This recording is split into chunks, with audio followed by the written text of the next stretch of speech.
वालेकुम। आज हम टॉपिक 11.1 साउंड वेव्स का रिमेनिंग पार्ट कंप्लीट करेंगे। कल आपने सीखा था कि जब कोई ऑब्जेक्ट वाइब्रेट करता है तो साउंड प्रोड्यूस होता है।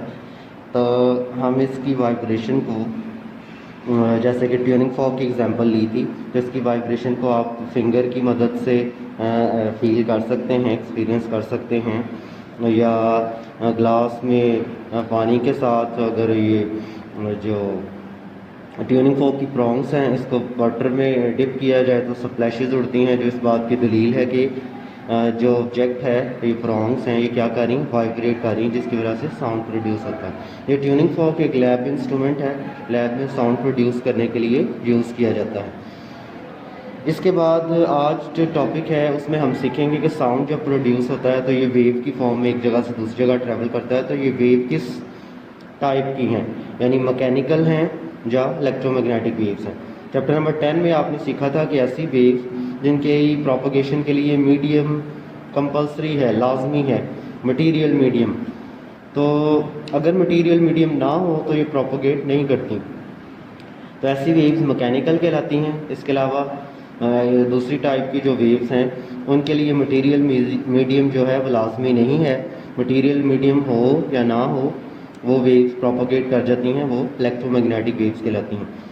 तो इसको अंडरस्टैंड करने के लिए एक सिंपल सी एक्टिविटी है। एक जार लिया है, उसमें एक बेल जो है वो लगाई गई है। बेल की जो वायर्स हैं उनको जार से बाहर प्रोजेक्ट आउट करके पावर सप्लाई के साथ कनेक्ट कर दिया गया है। इस जार को कम्प्लीटली एयर टाइट कर दिया गया है, ना कहीं से एयर एंटर हो और ना ही बाहर निकले।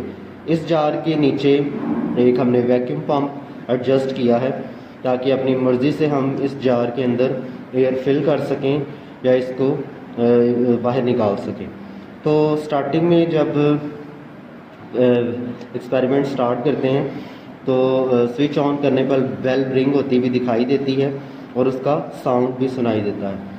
आहिस्ता आहिस्ता वैक्यूम पंप की मदद से हम एयर को बाहर निकालना शुरू करते हैं, तो देखते हैं कि आहिस्ता आहिस्ता ये जो बेल की आवाज़ है ये मद्धम होती जा रही है और एक वक्त आता है कि आना बंद हो जाती है।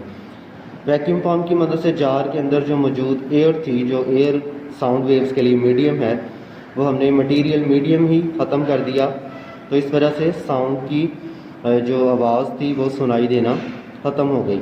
उसके बाद इसको वेरीफाई करने के लिए दोबारा अगर वैक्यूम पंप से एयर को अलाउ किया जाए कि वो एंटर हो जार में, तो दोबारा जो है वो बेल की जो आवाज़ है वो सुनाई देना शुरू होगी। तो ये एक्सपेरिमेंट इस बात की वजाहत करता है कि साउंड वेव्स जो हैं इनकी प्रोपगेशन के लिए मटेरियल मीडियम जो है वो लाजमी है।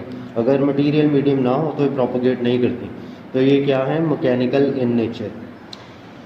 ये क्वेश्चन पूछा जाता है, verify the experiment by the experiment that sound waves are mechanical in nature. या ये स्टेटमेंट भी हो सकती है कि prove that the sound require material medium for its propagation.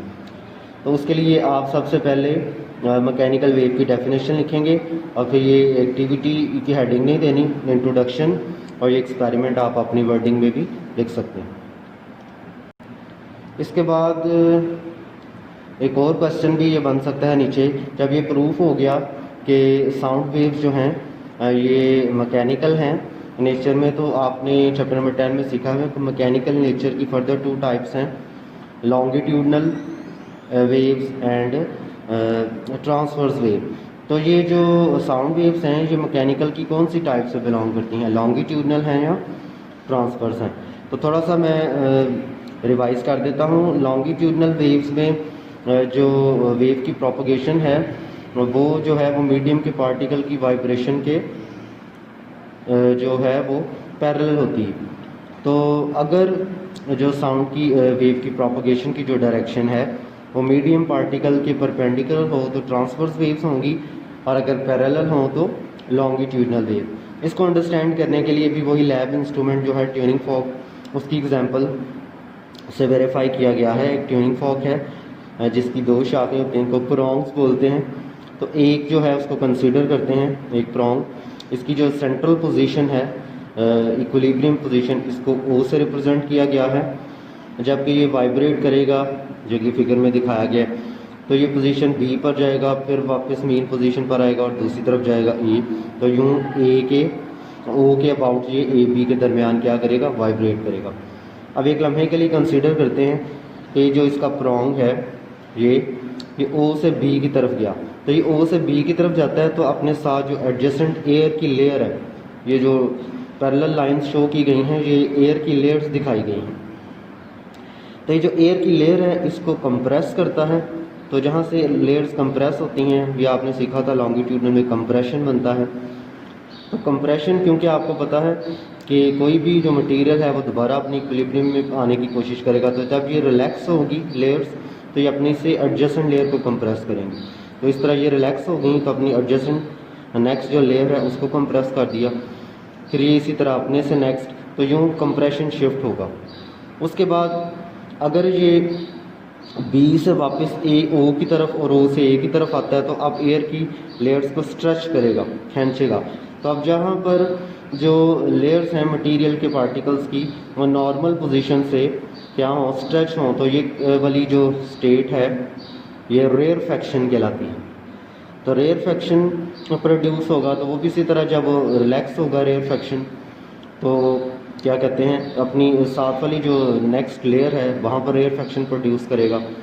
तो यूँ जो ये ट्यूनिंग फॉर्क का प्रोंग है ये कंटिन्यूसली बहुत तेज़ी से वाइब्रेट करता है, तो तेज़ी से एयर की लेयर में कंप्रेशन और रेयरफेक्शन प्रोड्यूस होते हैं। और जब ये एयर कंप्रेशन और रेयरफेक्शन मूव करते हैं तो वेव भी उसी डायरेक्शन में मूव करती हैं, दोनों आपस में क्या हैं, पैरेलल। तो इस वजह से ये जो साउंड वेव्स हैं ये लॉन्गिट्यूडनल है नेचर में। दूसरी बात ये कि ये जो प्रोंग है इसकी सिर्फ राइट साइड को उन्होंने एक्सप्लेन किया है, सेम काम चारों तरफ होता है, जहाँ प्रोंग वाइब्रेट कर रहा है उसकी दूसरी साइड पर भी कंप्रेशन और रेयरफेक्शन बनते हैं, तो साउंड चारों तरफ प्रोपोगेट करता है। और देखें कि यही जो कंप्रेशन और रेयरफेक्शन एयर के हैं, जब ये कंप्रेशन और रेयरफेक्शन वाली जो एयर है आपके ईयर में एंटर होती है, कान में, तो ईयर ड्रम को वाइब्रेट करवाती है, तो उसकी वजह से सेंसेशन ऑफ साउंड प्रोड्यूस होता है। तो ये इसका क्वेश्चन भी इसी तरह से ही पूछा जा सकता है कि verify the longitudinal nature of sound waves. तो ये आप अपनी वर्डिंग में ये वाला जो एक्सपेरिमेंट है इसको देख सकते हैं। इसके बाद नेक्स्ट जो हम टॉपिक है उसमें साउंड की करैक्टरिस्टिक्स डिस्कस करेंगे। तो आज के लिए इतना ही।